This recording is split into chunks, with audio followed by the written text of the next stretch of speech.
The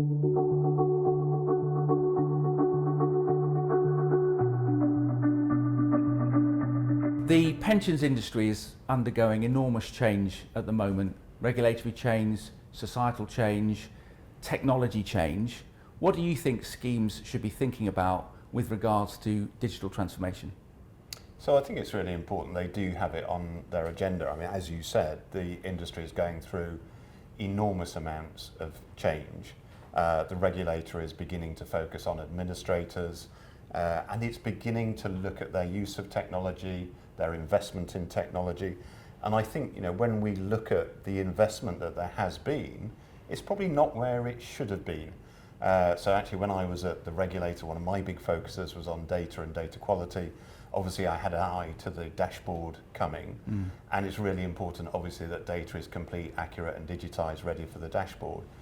But we're on a backlog of investment in data cleansing, in technology. So I think it's a little bit daunting for trustees at the moment to think of the mountain that they've got to scale in terms of technology. And I think, some trustees are thinking of their own experience of technology and when you dial in to helplines or so on, and actually some of the technology is designed for the people who are asking you the questions. It's not user friendly. And I think where we have got to is technology has moved on. So actually with AI, it can be very tailored to the individual and very specific to them. So I think there's probably a mindset change that needs to happen, that actually technology is not dehumanizing the interface with administrators. It can actually tailor the experience that members have. It can be much more focused on the decisions that people have actually got to make at a particular time. So I think it's actually improving member service if you actually invest in technology. So there's a mindset change. But there is this big challenge of there is a scale of investment that needs to be made. And we've got a wide landscape in terms of pensions. There's some very small schemes and very large schemes.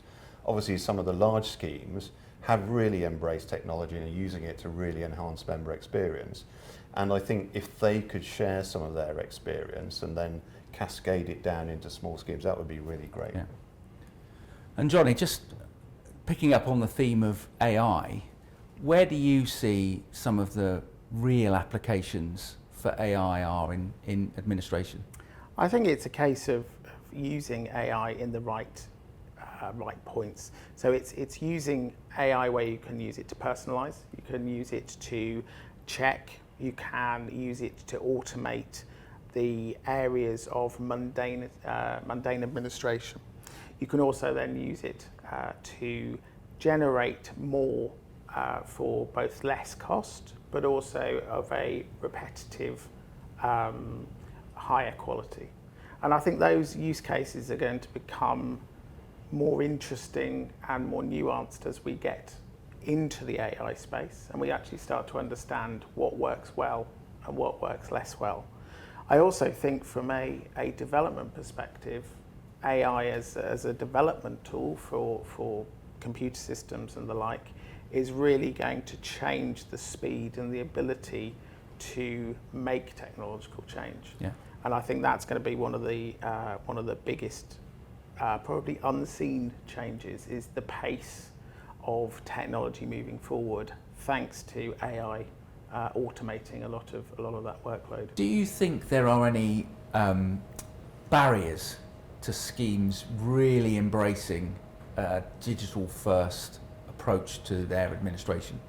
I think there's a few, and I think they range from the ongoing onslaught of regulatory change, scheme change, buy-ins and buyouts. There's always projects that need doing. So there's always a reason not to undertake a digital transformation and digital change. You've also got the sort of slight apathy factor of, now's not the right time to do it. I've got to do something out, or we've been with this provider for years, we know them. Because quite often in going through a digital change, it is fantastic at the end, but obviously it's a change in how you work. It's a change in your operating procedures and your operating process. It's not just about technology, it's about the people as well, so they understand what they're doing. So I think those are some of the big challenges that are sort of controllable.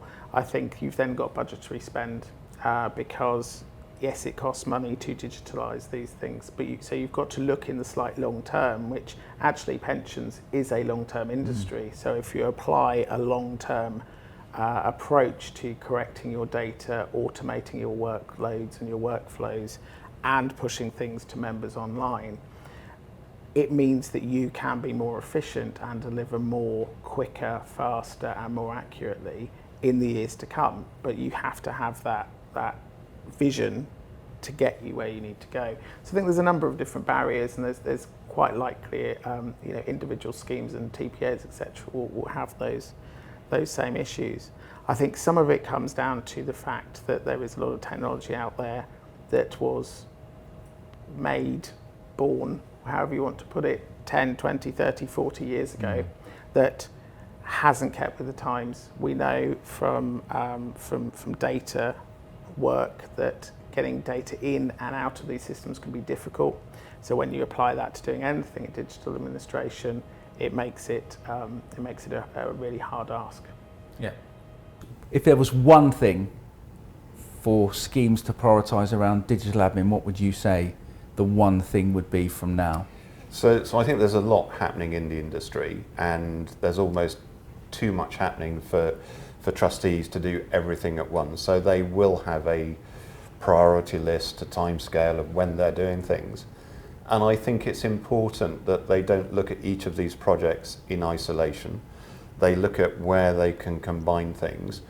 And, I think technology, digital administration has a role to play. So rather than just doing your GMP and preparing your data or cleaning data, think holistically and think about where technology and digital administration can play a role in actually dealing with a number of these different things. But look at it in the context of your overall priorities and business plan. Great. And Johnny, same question to you? The key thing is to have a strategy. What is your strategy going to be? Is it going to be you're looking at it, actually you're probably going to go complete buyout within a few years, therefore it's managing the current position, or are you going to be around for a long time to come, therefore how do you go about that transformation journey, and what's your time scale for that? Because if we don't start planning for these things and schemes don't start planning for them, they're not going to happen. They don't happen overnight, and as David says, lots of other stuff will get in the way. So what is that strategy and what is that plan? And I think that's, once you've got that in place, you can start acting on it and you can start getting those areas sorted out. I think the piece that goes hand in hand with that is realising that what used to be what we possibly call project jobs, so making sure people's contact details are up to date, that your data's clean, all those kind of things, aren't actually project jobs. They are now business as usual. You need to maintain the quality, you need to maintain, and that goes for digital administration systems as well, is making sure those things are current and up to date. And that then fits into your strategy, is how do you make all of that happen and what's the most efficient way of doing it?